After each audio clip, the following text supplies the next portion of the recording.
Hello बच्चों, most welcome in Amresh Harsh academy. My name is Amresh Chaudhary and calling name is Harsh. Today I will discuss topic and subtopics are oxidation and reduction.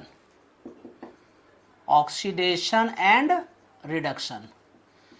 And you know, second topic is here rancidity. And next one is here corrosion. Corrosion.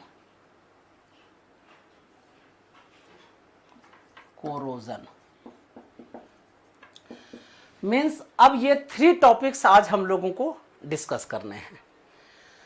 तो now मैं पहले का थोड़ा सा remind करा देता हूं आप लोगों को. हम लोगों ने क्या पढ़ा था अभी कि what is the chemical reaction और equation. When 2 or more than 2 compounds joined and form a product, reaction is called combination reaction. When one heavy chemicals break down into the simpler, the reaction is called decomposition reaction. When one atom or ion substitute the other radical or ion, the reaction is called displacement reaction. And when interchange the ions, the reaction is called double displacement reaction. ये सब सारी बातें हम लोगों ने last class में discuss किया था. आज जो हम लोग डिस्कस करेंगे कि ऑक्सीडेशन एंड रिडक्शन क्या होता है. तो पहले समझिए ऑक्सीडेशन किसको कहते हैं. गेन ऑफ ऑक्सीजन और addition of oxygen means you can say that a process which gains of oxygen or loss of hydrogen. लिख लीजिए, a process in which gain of oxygen, gain of oxygen or loss of hydrogen, the reaction is called oxidation reaction. अब इसी का opposite को हम लोग reduction reaction कहते हैं. What is the reduction? The reaction in which loss of oxygen and gain of hydrogen. The reaction is called reduction reaction. And when oxidation and reduction occurs simultaneously, मतलब दोनों साथ साथ अगर किसी रिएक्शन में होता है तो ऐसे रिएक्शन को क्या कहते हैं? Redox reaction. This is called redox reaction. तो डेफिनेशन लिखिए. A process in which oxidation and reduction occurs simultaneously, the reaction is called redox reaction. मैंने बुक में भी इसी तरह से लिखा है बेटा, एक टेबल भी बना के रखा है, ठीक है, और वहां पे लिखा भी था मैंने कि ऑक्सीडेशन क्या है, रिडक्शन क्या है और रेडॉक्स रिएक्शन क्या है. अब हम लोग एक एग्जांपल ले लेते हैं, ठीक है, तब समझ में आएगा. देखो, सपोज करते हैं कि आपके पास मैग्नीशियम है और आपने ऑक्सीजन के साथ रिएक्ट करा दिया, then formed magnesium oxide. Yes और नो? अगर आपने मैग्नीशियम को ऑक्सीजन के साथ रिएक्शन किया तो क्या बन गया? Magnesium oxide. बैलेंस कर दीजिए इसको. Here it is the magnesium and here this is the magnesium oxide. अब आप देखो, मैग्नीशियम ने ऑक्सीजन को गेन किया और फिर मैग्नीशियम ऑक्साइड बना, तो ये मैग्नीशियम का क्या हो गया? ऑक्सीडेशन. Oxidation of magnesium. अब ऑक्सीजन ने, देखो, ऑक्सीजन का यहां पे क्या हो जाएगा? रिडक्शन हो जाएगा, ठीक है, क्योंकि इसका ऑक्सीडेशन हुआ तो इसका क्या हो गया यहां पे? Reduction of oxygen. Reduction of oxygen, yes. And this total reaction is called redox reaction. Yes और no? This reaction is called redox reaction. तो अब डिटेल में हम लोग डिस्कस करते हैं. ये मैंने ओवरव्यू सिर्फ दिया है कि व्हाट इज द ऑक्सीडेशन. तो अब हम लोग डिटेल में लिखते हैं. What is oxidation? First one, ठीक है, एडिशन ऑफ ऑक्सीजन। ऑक्सीजन क्या होता है, ऐड हो रहा है, तो इसको क्या कहेंगे, ऑक्सीडेशन रिएक्शन। ठीक है, suppose you have here carbon plus here oxygen formed carbon dioxide. आप इसमें क्या देख रहे हैं, ऑक्सीजन ऐड हो रहा है, तो यहां पे कार्बन का क्या हो गया, ऑक्सीडेशन। यस और नो, कार्बन का क्या हो गया यहां पे, ऑक्सीडेशन, और यहां पे ऑक्सीजन का रिडक्शन हो गया। तो ये ऑक्सीजन यहां पे क्या है पता है, oxidising agent. You know this is the oxidising agent. तुम कहोगे सर ये ऑक्सीडाइजिंग एजेंट क्या होता है, द कंपाउंड और substance which brings out oxidation is called oxidising agent. Clear है। नाउ अब आप देखिए, ऑक्सीजन जो है वो नेगेटिव एलिमेंट होता है, आपको पता है, पूछिए कैसे। ऑक्सीजन एटॉमिक नंबर कितना होता है बेटा, 8। इसको कैसे अरेंज करते हैं, 2,6। ये ऑक्टेट पूरा करने के लिए क्या होगा, 2 इलेक्ट्रॉन ये मांगेगा, डिमांड करेगा। तो जब डिमांड करेगा तो इस पर क्या होगा, नेगेटिव नेगेटिव चार्ज ऐसे हो गया, मतलब 2 इलेक्ट्रॉन उस पर आ जाएंगे। जब इलेक्ट्रॉन ये लेगा तो गेन करेगा। तो इसका मतलब है ऑक्सीजन एक नेगेटिव एटम है। यस और नो। तो जब वो ऑक्सीजन नेगेटिव है, तो जब तुम नेगेटिव को ऐड कर रहे हो, मतलब एडिशन ऑफ ऑक्सीजन, इसका मतलब क्या हुआ, एडिशन और इंक्रीमेंट, एडिशन और इंक्रीज नेगेटिव एलिमेंट, या यू ऐसे लिख सकते हैं इलेक्ट्रोनेगेटिव एलिमेंट। इलेक्ट्रोनेगेटिव एलिमेंट कहने का मतलब है कि या तो आप इलेक्ट्रोनेगेटिव एलिमेंट को ऐड कर दो या इंक्रीज कर दीजिए। ऐसे रिएक्शन को क्या कहते हैं, ऑक्सीडेशन कहते हैं। पूछो अगर आपके पास फेरस है और सल्फर, तो क्या बनेगा, तो obviously you know ferrous sulphide बनेगा। यस और नो, क्या बनेगा, फेरस सल्फाइड। अब आप क्या देख रहे हैं, फेरस सल्फाइड का, फेरस का ऑक्सीडेशन हो रहा है, ऑक्सीडेशन ऑफ फेरस। तुमको कि सर इसमें ऑक्सीजन तो है ही नहीं, तो कैसे आपने बोल दिया कि ऑक्सीडेशन हो रहा है। देखिए बेटा, सल्फर जो है ये एक इलेक्ट्रोनेगेटिव एलिमेंट है। कैसे पता, सल्फर का एटॉमिक नंबर 16, 2,8,6। इसको ऑक्टेट पूरा करने के लिए, ऑक्टेट मींस लास्ट ऑर्बिट में 8 इलेक्ट्रॉन पूरा करने के लिए 2 इलेक्ट्रॉन इसको चाहिए। तो इसलिए हम लोग क्या कह सकते हैं कि ये नेगेटिव एलिमेंट है। तो कहने का मतलब जब सल्फर नेगेटिव है, तो नेगेटिव एलिमेंट, इलेक्ट्रोनेगेटिव एलिमेंट अगर इंक्रीज हो रही है, ठीक है, या ऐड हो रही है, this reaction is called oxidation. Clear है। Next one is here removal of hydrogen. Removal of hydrogen, अगर हाइड्रोजन रिमूव हो रहा है किसी कंपाउंड से या सबस्टेंस से, तो ऐसे रिएक्शन को क्या कहेंगे, oxidation reaction. Example, hydrogen sulphide आपके पास है, इसको ब्रोमीन के साथ रिएक्शन करा दीजिए, तो क्या बन जाएगा, HBr, and you know sulphur is out, balance कर दीजिए इसको। क्लियर है। अब तुम क्या देख रहे हो यहां पे, ये हाइड्रोजन सल्फाइड जो है इसका ऑक्सीडेशन हो रहा है। पूछो क्यों, क्योंकि इसके साथ नेगेटिव एलिमेंट तो जुड़ रहा है, लेकिन इससे हाइड्रोजन हट रहा है। ठीक है, तो you can say that here oxidation of sulphide. Yes और no, oxidation of sulphide. Clear है। नाउ रिमूवल ऑफ हाइड्रोजन आप समझ गए हैं। अब हम लोग जानते हैं हाइड्रोजन एक पॉजिटिव एलिमेंट है, और जब पॉजिटिव एलिमेंट रिमूव हो रहा है, तो हम लोग इसको ऐसे भी लिख सकते हैं ना, fourth one is here, fourth point लिख लीजिए। ठीक है, रिमूवल ऑफ या डिक्रीमेंट ऑफ, ऐसा भी लिख सकते हैं, रिमूवल ऑफ या डिक्रीमेंट ऑफ। ठीक है, decrement of, removal of electro positive element, electro positive element. You know electro positive element अगर रिमूव हो रहा है, तो ये रिएक्शन भी ऑक्सीडेशन है। एग्जाम्पल, अगर आपके पास पोटेशियम आयोडाइड है और इसको रिएक्शन करा दीजिए हाइड्रोजन पेरोक्साइड से, H2O2 क्या होता है बेटा, हाइड्रोजन पेरोक्साइड, तो क्या बन जाएगा, I2 प्लस KOH, बैलेंस कर दीजिए, 2 को KOH plus I2, correct. You know this one is called potassium iodide. Potassium iodide. And you know this is called hydrogen peroxide. Hydrogen peroxide.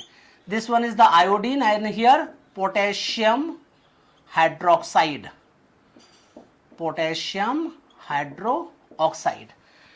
यहां आप क्या देख रहे हैं कि हाइड्रोजन इससे रिमूव हो रहा है, ठीक है, इलेक्ट्रोपॉजिटिव एलिमेंट यहां पे रिमूव हो रहा है, तो इसका क्या हो रहा है, ऑक्सीडेशन हो रहा है।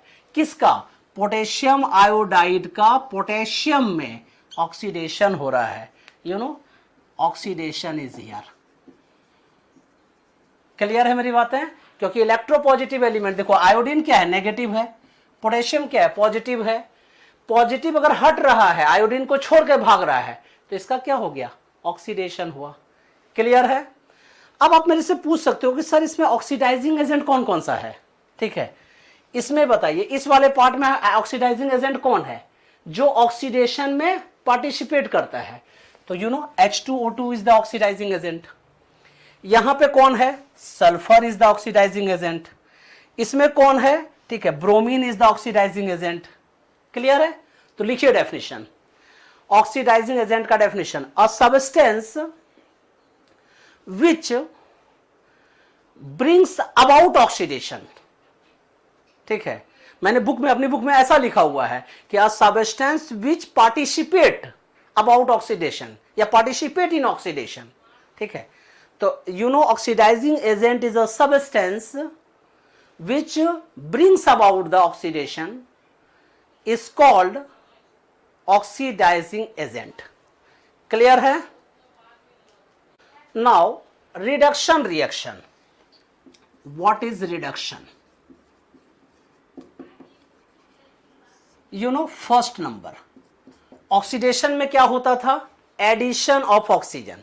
इसमें क्या होगा, addition of hydrogen, addition of hydrogen. ठीक है, अगर हाइड्रोजन ऐड हो रहा है तो ऐसे रिएक्शन को क्या कहोगे, रिडक्शन रिएक्शन। एग्जांपल, अगर आपके पास नाइट्रोजन है, इसको आप हाइड्रोजन के साथ रिएक्शन कर दीजिए तो क्या बनेगा, अमोनिया। NH3 को क्या कहते हैं बेटा, अमोनिया। वो जो टॉयलेट में जो गंध करता है, ठीक है, जो फाउल स्मेलिंग होती है, वो किसकी होती है, अमोनिया की होती है। अब देखिए बैलेंस कर दीजिए, देखो यहां पे 2 है इवन नंबर और यहां पे 3 है ऑड नंबर। ठीक है, तो इसको क्या करेंगे, 3 से यहां मल्टीप्लाई कर देंगे और यहां 2 से मल्टीप्लाई कर देंगे। देखो 3 2 जा 6 हाइड्रोजन हो गया, 3 2 जा 6 और 2 नाइट्रोजन, यहां 2 नाइट्रोजन है। अब आप क्या देख रहे हैं कि हाइड्रोजन यहां पे ऐड हो रहा है, किसके साथ, नाइट्रोजन के साथ। तो नाइट्रोजन का क्या हो गया, reduction, you know reduction of nitrogen. ठीक है, क्योंकि हाइड्रोजन जब भी ऐड होता है तो उसको क्या कहते हैं, रिडक्शन कहते हैं। You know second number, addition of electropositive element. ठीक है, एडिशन ऑफ इलेक्ट्रोपॉजिटिव एलिमेंट। इसमें सिर्फ लॉजिक याद रखिएगा बेटा, इलेक्ट्रोपॉजिटिव एलिमेंट। देखो what is the science, science is the only the play of logic, game of logic. देखिए एडिशन ऑफ हाइड्रोजन, हाइड्रोजन क्या होता है, पॉजिटिव एलिमेंट होता है, इलेक्ट्रोपॉजिटिव एलिमेंट होता है। जब इलेक्ट्रोपॉजिटिव एलिमेंट होता है, वो जब ऐड हो रहा है तो रिडक्शन हो रहा है। तो उसी तरह इलेक्ट्रोपॉजिटिव एलिमेंट जब ऐड होगा तो उसको क्या बोलोगे, रिडक्शन बोलोगे। यस और नो? सपोज कीजिए आपके पास स्टेनम क्लोराइड है, आप इसको मरकरी क्लोराइड के साथ रिएक्शन कर दीजिए तो क्या बन जाएगा, SnCl4, स्टेनम क्लोरेट इसको कहते हैं। ठीक है, plus you know mercury chloride, इसको मरकरी क्लोराइड, इसको मर्क्यूरस क्लोराइड बोलते हैं। ठीक है, अब you know mercury chloride is got reduce here. क्यों? क्योंकि देखिए Hg है जो पॉजिटिव है, क्योंकि आपको पता है ये वाला पॉजिटिव, फर्स्ट वाला पॉजिटिव होता है, ये सेकंड वाला नेगेटिव होता है, जनरली ऐसा लिखते हैं। अब यहां 1 Hg था, यहां पे 2 Hg हो गया, तो Hg में क्या हुआ, नंबर ऑफ Hg बढ़ गए, इंक्रीज कर गया। यस और नो? तो इसका मतलब है इलेक्ट्रोपॉजिटिव एलिमेंट ऐड हो गया है। जब ऐड हो रहा है तो क्या बोलेंगे, दस रिएक्शन इज कॉल्ड रिडक्शन। अब देखो रिडक्शन ये हो रहा है तो ये वाला एजेंट क्या हो गया, रिड्यूसिंग एजेंट।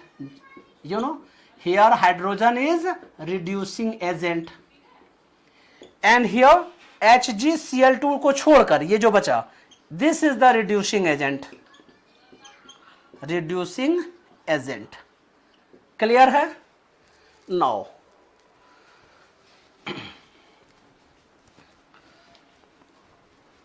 अब हम लोग जानते हैं कि जब हाइड्रोजन ऐड हो रहा है तो आपने क्या कहा? रिडक्शन. तो ऑक्सीजन जब रिमूव होगा तो भी उसको क्या बोलेंगे? Reduction. You know, you can write here removal of oxygen, removal of oxygen is called reduction.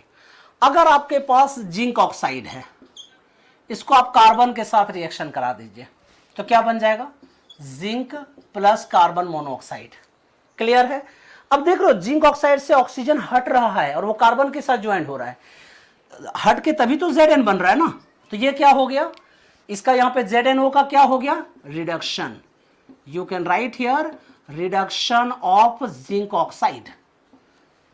Clear है? अब removal of oxygen means negative element हट रहा है, तो दूसरा डेफिनेशन कैसे लिख सकते हैं हम लोग? रिमूवल ऑफ, दूसरा पॉइंट कैसे लिख सकते हैं, sorry, removal of electro negative element. ठीक है, रिमूवल ऑफ इलेक्ट्रोनेगेटिव एलिमेंट. अगर इलेक्ट्रोनेगेटिव एलिमेंट हट रहा है तो ऐसे रिएक्शन को क्या कहते हैं हम लोग? रिडक्शन कहते हैं. एग्जाम्पल, अगर आपके पास फेरिक क्लोराइड है FeCl3, ठीक है, इसको अगर आप हाइड्रोजन के साथ रिएक्शन करा दीजिए, मैं इसका नाम लिख देता हूं, फेरिक क्लोराइड. ठीक है, आपने क्या किया? इसको हाइड्रोजन के साथ ऐड कर दिया तो क्या बन जाता है? Ferrous chloride. ठीक है, FeCl2 प्लस HCl. क्लियर है? अब इसको बैलेंस कर दीजिए तो FeCl2 यहां पे 1Cl बचा. ठीक है, तो वहां चला गया और ये हाइड्रोजन 2 है तो इसको ट्वाइस कर दिए तो H2 प्लस 2Cl और यहां पे FeCl3, तो यहां भी ट्वाइस कर दीजिए, यहां भी ट्वाइस कर दीजिए. 2Fe, 3 2 जा 6 plus 2 plus 4 6 plus hydrogen, balance. अब देखिए, फेरिक क्लोराइड जब फेरस क्लोराइड में कन्वर्ट हो रहा है, ठीक है, और हाइड्रोजन जो है यहां पे क्या हो रहा है? ऐड जब इसमें कर रहे हैं तो ये क्लोरीन को लेके भाग रहा है. ठीक है, तो you no reduction of the ferric chloride. Yes और नो? क्यों? इससे क्या हो रहा है? रिमूव हो रहा है इलेक्ट्रोनेगेटिव एलिमेंट. यहां 3 क्लोरीन था, यहां पे 2 क्लोरीन बचा. तो you can write here reduction of ferric chloride. Clear? अब अगर आप पूछेंगे कि सर इसमें रिड्यूसिंग एजेंट कौन सा है, ठीक है, तो आप क्या बोलोगे? कौन कौन सा रिड्यूसिंग एजेंट है? देखो, ये रिड्यूसिंग एजेंट है क्योंकि यही ZnO को हेल्प कर रहा है. ठीक है, जिसका रिडक्शन होता है उसको छोड़कर जो बचा वो सब्सटेंस क्या है बेटा? रिड्यूसिंग एजेंट है. यस और नो? अब यहां पे रिड्यूसिंग एजेंट कौन है? H2 is the reducing agent. Yes और no? Means you can say that the reduction of substances occur which element supports the reduction. This reaction is substance is called reducing agent. Clear है? Now लिख लीजिए definition. What is the reducing agent and what is the oxidizing agent? तो लिखिए, a substance which undergoes oxidation acts as a reducing agent. ठीक है, और oxidising agent का क्या डेफिनेशन लिखेंगे? A substance which undergoes reduction acts as a oxidizing agent. Clear है? Now new topic is here. हम लोग ये डिस्कस कर चुके हैं. New topic is here corrosion. Corrosion किसको कहते हैं? अब इसके लिए थोड़ी सी ऐसा समझो कि एक एक्सपेरिमेंट कर लीजिए. घर में टीन का कोई टुकड़ा है, उसको ले जाके बाहर जहां पे थोड़ी सी मॉइस्चरिंग है, नमी है जहां पे, ठीक है, वहां पे खुले में छोड़ दो. 2-3 दिन के लिए छोड़ दीजिए. आप क्या देखोगे पता है? कि उस पे एक ब्राउन कलर का लेयर चढ़ जाता है जिसको जंग कहते हैं हिंदी में. इंग्लिश में क्या कहते हैं, रस्ट। ठीक है, अच्छा जब वही आयरन का टुकड़ा घर में था, ठीक है, जहां नमी नहीं थी या उसको ऑक्सीजन डायरेक्ट सपोर्ट नहीं हो रहा था, तो वहां पे रस्टिंग नहीं हो रही थी। तो कहने का मतलब रस्टिंग जो है एक तरह का कोरोजन है। ठीक है, अब दूसरा एग्जांपल, आप लोगों ने कॉपर का बर्तन देखा होगा जिसमें पानी लोग पीते हैं। ठीक है, उसको थोड़े दिन तक अगर आप उसको पानी डाल के छोड़ देते हैं तो वो धीरे धीरे ग्रीन कलर का हो जाता है। आखिर क्यों हुआ वो? क्योंकि वो उसमें भी कोरोजन हो गया। मम्मी सबको देखते होंगे चांदी की पायल वगैरह पहनती हैं, तो थोड़े दिनों बाद वो काला हो जाता है, ब्लैक हो जाता है। क्यों? कोरोजन हो रहा है। मीन्स ये सब सारे एग्जाम्पल क्या है, कोरोजन के एग्जाम्पल हैं। यस और नो? तो व्हाट इज द कोरोजन? तुमको सर एक्चुअल डेफिनेशन क्या है कोरोजन का? कोई भी अगर मेटल सरफेस है आपके पास, ये मेटल है, और उसके सरफेस पे अगर कोई अनडिजायर्ड लेयर डेवलप हो जाता है, presence of oxygen, atmospheric oxygen और water, presence of oxygen and water, this reaction is called corrosion. ठीक है, या this process is called corrosion. तो लिखिए definition, formation of layers of undesired compounds such as metallic oxide or hydroxides on the surface of metals is called a corrosion of metals। Clear है? तो corrosion का एक type क्या हो गया, rusting. Rusting, तो अगर कोई पूछे तुमको कि रस्टिंग किसको कहते हैं, जंग लगना किसको कहते हैं, तो इंग्लिश में क्या बोलोगे उसको, slow conversion of iron into hydrated ferric oxide. ठीक है, iron into ferric hydrated oxide. ठीक है, this reaction is called rusting. ऐसे रिएक्शन को क्या कहते हैं, रस्टिंग कहते हैं। लेकिन ये कब होता है, जब presence of oxygen and water, ये जरूर होना चाहिए। ठीक है, ऑक्सीजन और वाटर जरूर रहेगा तभी रस्टिंग होगा। इस प्रोसेस को रस्टिंग कहते हैं, और जो लेयर बनता है उसको क्या कहते हैं, रस्ट कहते हैं। कोई अगर पूछेगा what is rust and what is the rusting, rusting is a process, slow conversion of iron into the hydrated ferric oxide. ठीक है, in the presence of moisture and air is called rusting. What is the rust? Rust is the flaky non sticky substance, मैंने लिखा हुआ है book में। ठीक है, the flaky non sticky substance, ठीक है, which formed on the surface of iron when iron is exposed in the moist air is called rust. Clear है? अब तुमको अगर सर इसका डेफिनेशन क्या होगा, ठीक है, सॉरी डेफिनेशन हो गया, आप इसको इक्वेशन में कैसे लिखेंगे आप? ठीक है, अगर आपके पास फेरस है, आपने इसको ऑक्सीजन के साथ क्या किया, रिएक्ट कर दिया, और वाटर भी प्रेजेंस में रखा है, तो क्या बन जाएगा बेटा पता है, ferric oxide Fe2O3 dot XH2O। Maths में जैसे x नहीं बोलते हैं, नंबर ऑफ, तुमको जब पता नहीं होता है x भी लिख सकते हैं या n भी लिख सकते हैं, NH2O। ठीक है, बहुत बच्चे x लिखते हैं, बहुत बच्चे n लिखते हैं, दोनों एक ही बात है। अब देखो यहाँ Fe है, ये O2 है, और यहाँ क्या बन रहा है, O3 बन रहा है भाई।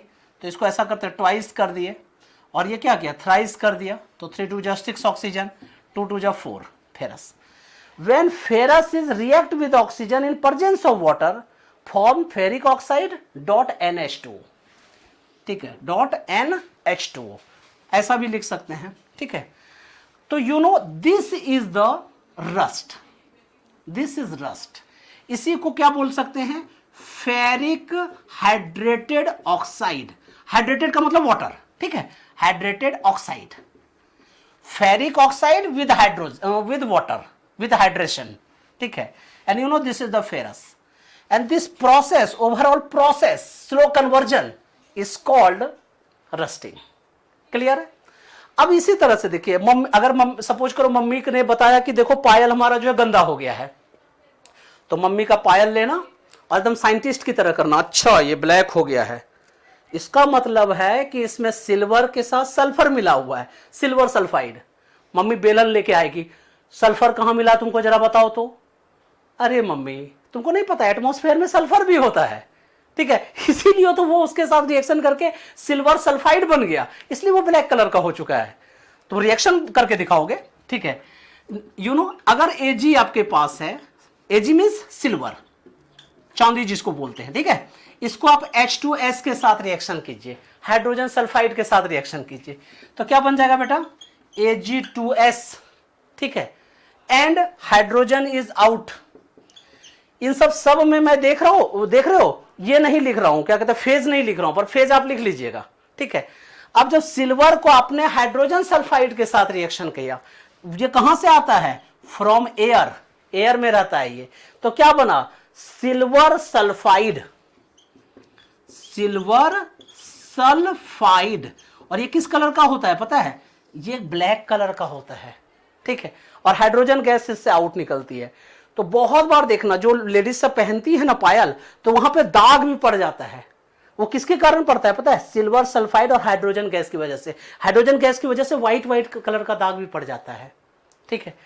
तो this process is also called rusting. Clear है। इसी तरह से आप ऐसा कर सकते हैं कि अगर आपके पास कॉपर का बर्तन है, आप लोगों ने देखा होगा दादाजी सब कॉपर के ग्लास में पीते हैं, और तुम लोगों को भी बोलते होंगे कि अरे कॉपर के ग्लास में ही पानी पीना चाहिए, और वो भी बैठ के पीना चाहिए। वो सही कह रहे हैं। क्यों भाई बैठ के पीना चाहिए, वो तो बायोलॉजी वाले बताएंगे, ठीक है। और क्यों उसको कॉपर में पीना चाहिए, क्योंकि कॉपर के साथ जब वाटर रिएक्शन कर जाता है तो कॉपर हाइड्रोक्साइड बन जाता है, जो ह्यूमन बॉडी के लिए बहुत अच्छा होता है, ठीक है। लेकिन हाँ, एक्चुअल में जब आप बहुत देर तक उसको खुला छोड़ देते हो, ठीक है, कॉपर के बर्तन को, तो वो क्या करता है, ऑक्सीजन एटमॉस्फेयर से लेता है, और वाटर उसमें आपने डाल के रखा ही है, या वाटर भी बहुत बार वो एब्जॉर्ब कर लेता है, ठीक है, और बाकायदा कार्बन डाइऑक्साइड भी एटमॉस्फेयर से वो एब्जॉर्ब कर लेता है, और क्या बनाता है पता है, CuCO3 plus CuOH2 copper carbonate dot copper hydroxide, इसका मिक्सचर बना लेता है। और ये किस कलर का होता है पता है, ग्रीन कलर का होता है।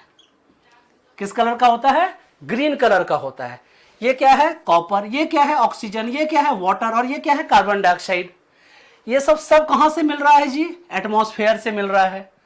कॉपर का बर्तन आपने लिया हुआ है, वेसल, तो form here copper carbonate dot, ठीक है, कॉपर हाइड्रोक्साइड। इसी को दूसरों कहते हैं, इसको कहते हैं, एक दूसरा नाम है इसका, ठीक है, क्यूप्रेट कार्बोनेट इसको कहा जाता है, क्यूप्रेट कार्बोनेट, ठीक है। वो ग्रीन कलर का होता है, और उसको मम्मी सब क्या करती है, फिर नींबू दे के साफ करती हैं बर्तन। आखिर नींबू से ही क्यों साफ करते हैं, इसके लिए हम लोग सेकेंड चैप्टर जब पढ़ेंगे ना, एसिड बेसिस एंड सॉल्ट, तो उसमें हम लोग जानेंगे कि नींबू दे के ही क्यों साफ करती हैं, सरफ से क्यों नहीं साफ करना चाहिए, अगर करता है तो उतना ज्यादा इफेक्टिव क्यों नहीं होता है। ये सब सारी बातें हम लोग डिस्कस करेंगे। क्लियर है। चलिए अब लिखो न्यू सब टॉपिक, ठीक है, methods to prevent corrosion. Methods to prevent corrosion, ठीक है।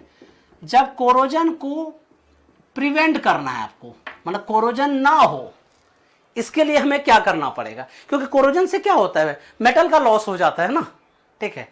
तो पहली बात आप उसका पेंटिंग कर दीजिए उसको। तुमको सर इससे क्या हो जाएगा, देखो अगर ये आपके पास आयरन का एक शीट है, ठीक है, अगर आपने इसको ऊपर में पेंट कर दिया तो ये क्या हो गया, ऑक्सीजन और वाटर से उसका कांटेक्ट ही खत्म हो गया, तो जिसके कारण क्या होगा, ये सेफ हो जाएगा, इसमें रस्टिंग नहीं होगी। तो फर्स्ट रूल क्या है, पेंटिंग करना चाहिए। सेकंड क्या है, oiling and greasing, you should oiling and greasing. इससे भी क्या होगा, सरफेस से मैंने एटमॉस्फेयर से कांटेक्ट इसका हट जाएगा। मेन फंडा यही है कि वाटर और ऑक्सीजन से उसको दूर रखना है जी, या कार्बन डाइऑक्साइड से दूर रखना है। Next one is here plastic coating. Plastic coating, plastic coating से भी क्या हो जाएगा कि वो भी क्या कहते हैं, एटमॉस्फेयर से दूर हो जाएगा। इसके बाद क्रोमियम प्लेटिंग भी कर सकते हैं। बहुत सारा बर्तन को देखा होगा आप लोगों ने घर में, जब किचन में घुस के देखोगे तो देखोगे क्रोमियम प्लेटिंग हुआ रहता है। प्रेशर कुकर जब देखा होगा आपने, गैल्वेनाइजिंग होता है, उसमें जिंक का लेयर चढ़ा रहता है, उस प्रोसेस को क्या कहते हैं, गैल्वेनाइजिंग, गैल्वेनाइजिंग, ऐसा ठीक है, इसको क्या कहते हैं बेटा? Zinc plating. Zinc plating. आखिर ऐसा क्यों किया जाता है? मेन फंडा यही है कि इसको डायरेक्टली ऑक्सीजन से या वाटर से या जो भी कोई और कंपाउंड उसको डैमेज करने की कोशिश करता है उससे उसका कांटेक्ट हटाना है। That's it. Next one is your alloying. ठीक है, एलॉइंग मीन्स उसको एलॉय बना दो। एलॉय क्या होता है भाई? Mixture of metals. Mixture of metals.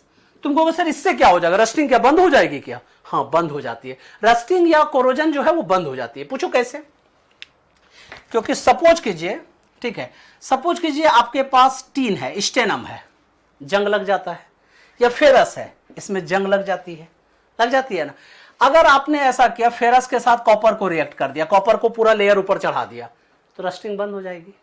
Stannum के साथ आपने निकल मिला दिया तो रस्टिंग बंद हो जाएगी।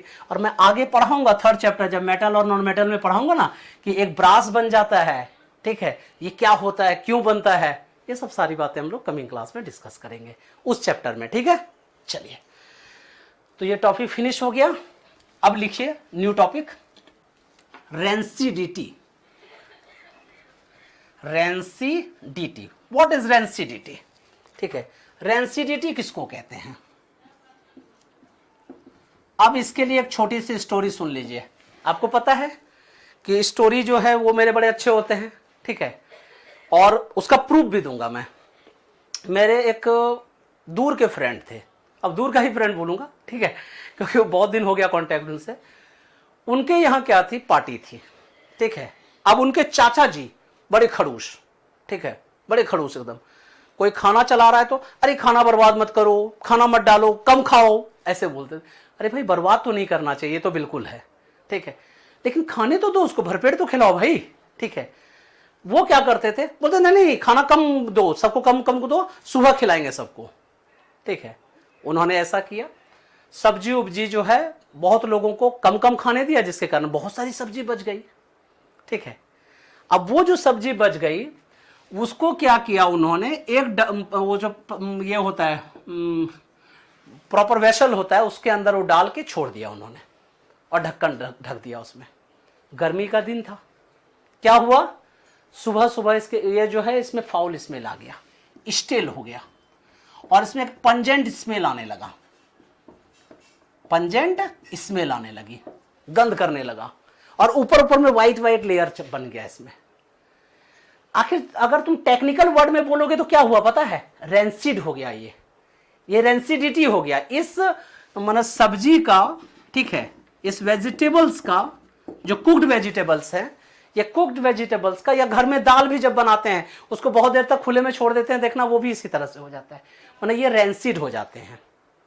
जनरली जो ऑयल्स एंड फैट्स जिसमें होता है, ठीक है, वो जल्दी रेंसिड होता है। वो क्या होता है, जल्दी रेंसिड होता है। तो तुमको sir what is the definition of rancidity? The oxidation of fat और oil in a food resulting into a bad taste, stale or pungent smell is called rancidity. Clear है? कहने का मतलब यह है कि ऑयल्स रहे चाहे फैट रहे, इसको जब ऑक्सीजन के साथ ये रिएक्शन कर लेता है, तुम कहोगे सर ऑक्सीजन किसने दिया इसको? अरे एटमॉस्फेयर में है भैया, ठीक है, उससे ले लेता है वो। तुम कहोगे सर पूरा ढक के इसको अच्छा से रख दिए, ठीक है, फिर भी उसके अंदर ऑक्सीजन तो होता ही है और वो प्रोड्यूस भी तो करता है, ठीक है। अब इसके साथ जब रिएक्ट कर जाता है ये, तो क्या बन जाता है पता है, ये एक रेंसिड सब्सटेंस बन जाते हैं। रेंसिड सब्सटेंस, रेंसिड सब्सटेंस क्या होता है, जिसमें स्टेल आ जाती है, जिसका पंजेंट स्मेल होता है, मतलब खराब स्मेल होता है, गंध करता है, खाया नहीं जाता है, ठीक है। तो एक्चुअल में तुम कहोगे सर रेंसिडिटी का मतलब हो गया एक तरह से ऑक्सीडेशन। हाँ, ऑब्वियसली एक ऑक्सीडेशन होता है। तो जब भी ऑयल्स और फैट्स का ऑक्सीडेशन हो जाता है तो इस प्रोसेस को रेंसिडिटी कहते हैं। तो डेफिनेशन क्या लिखोगे, द ऑक्सीडेशन ऑफ फैट्स और oils in a food become food is bad taste and smell, the process is called rancidity. Clear है? अब इसको प्रिवेंट कैसे करें, ठीक है। मेथड्स फॉर प्रिवेंट, ठीक है, रेंसिडिटी को प्रिवेंट करने के कौन कौन से मेथड्स हैं। पहली बात यह है कि इसमें एंटीऑक्सीडेंट्स मिला दीजिए, ठीक है। आप लोगों ने देखा होगा बहुत सारा जो फूड वगैरह घर में आता है, फूड स्टफ जो आते हैं, उसमें एंटीऑक्सीडेंट्स मिला होता है। ये क्या होता है कि ऐसा केमिकल होता है जो ऑक्सीडेशन नहीं करने देता है, ठीक है, उसको क्या करता है, ऑक्सीडेशन नहीं करने देता है। तुमको अगर सर एग्जांपल बताइए, एक BHA होता है, आप लोगों ने देखा होगा जूस कब का निकला होता है और आपके घर में 15 दिन बाद आ रहा होता है और बोलता है कि 2 महीने तक पी सकते हो, 3 महीने तक पी सकते हो। आखिर ऐसा कैसे? उसके अंदर BHA मिला हुआ है, ब्यूटीलाइटेड हाइड्रोक्सी एनिसोल कहते हैं इसको, ब्यूटीलाइटेड हाइड्रोक्सी एनिसोल। नाम बड़ा अजीब सा है ठीक है, पर उतना मत याद रखो, सिर्फ BHA भी याद रखोगे तो चलेगा, ठीक है।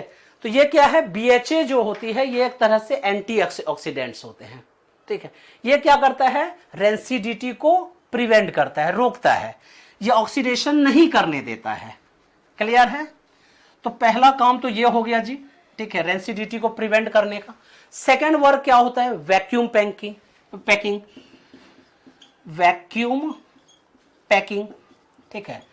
अगर उसी फूड को आप वैक्यूम पैक कर देते, मतलब ऐसा पैक कर देते जो उसको एटमॉस्फेयर से कोई भी कनेक्ट नहीं होता, ऑक्सीजन से कनेक्ट नहीं होता, तो कहने का मतलब है कि वैक्यूम पैकिंग हो गई, ठीक है।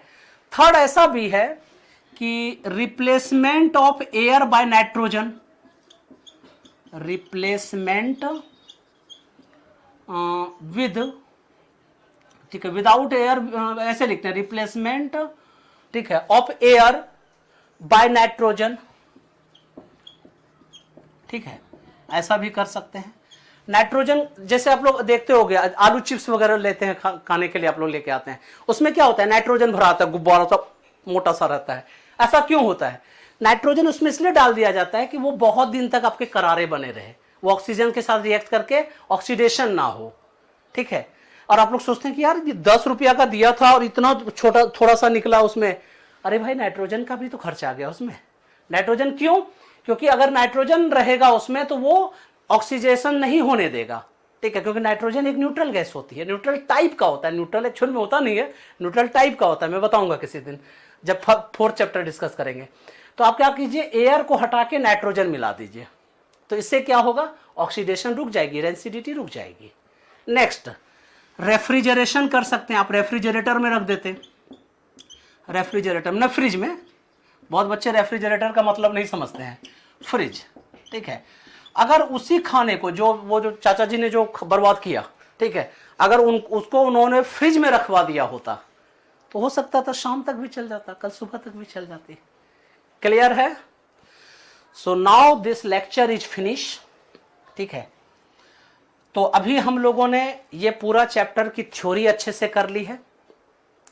अब हम लोग क्या करेंगे, पहले समझ लीजिए, हम लोग डिटेल में सबसे पहले पूरे चैप्टर का क्या करते हैं जी, थ्योरी करते हैं। फर्स्ट काम हम लोग ये करते हैं, जो थ्योरी आज फिनिश हो चुका है। फिर सेकंड में हम लोग क्या करेंगे, एनसीईआरटी के क्वेश्चन करेंगे, प्रॉपर क्वेश्चन करेंगे, इन टेक्स्ट क्वेश्चन, ठीक है, और एंड एक्सरसाइज के क्वेश्चंस, नॉट और, ठीक है, ये दोनों करेंगे हम लोग, इन टेक्स्ट क्वेश्चन एंड एक्सरसाइज के क्वेश्चंस करेंगे। क्लियर है? इसके बाद हम लोग ऑब्जेक्टिव क्वेश्चंस करेंगे अगर टाइम मिलेगा तो, ठीक है। और नेक्स्ट में हम लोग जब थोड़ा इसमें एडवांस लेवल का जब करेंगे तो उसमें क्वेश्चन करेंगे, important questions bye Amrish. Who is Amrish? बताइए, कमेंट करना, ठीक है। Important questions bye Amrish. मैंने बहुत सारे क्वेश्चन सेलेक्ट करके रखा है बेटा, ठीक है, इंपॉर्टेंट, जो कि आप लोगों का, ठीक है, सीबीएसई या आईसीएसई के सिलेबस को पूरा कवर करेगा। जो मैं पढ़ाऊंगा ये दोनों एकदम सीबीएसई विद आईसीएसई कंप्लीटली एकदम कराया जाएगा, ठीक है।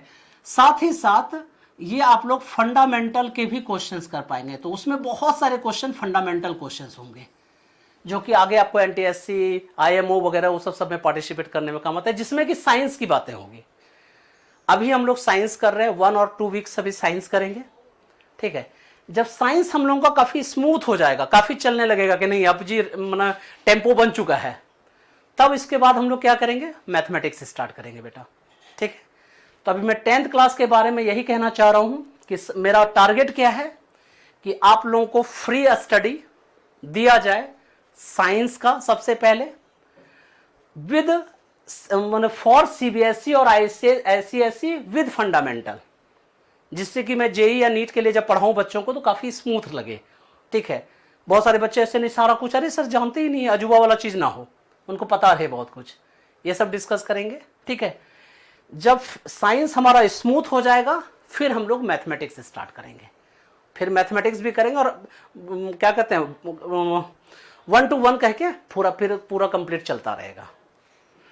Till then bye, as well as best of luck. मिलते हैं फिर किसी अगले क्लास में।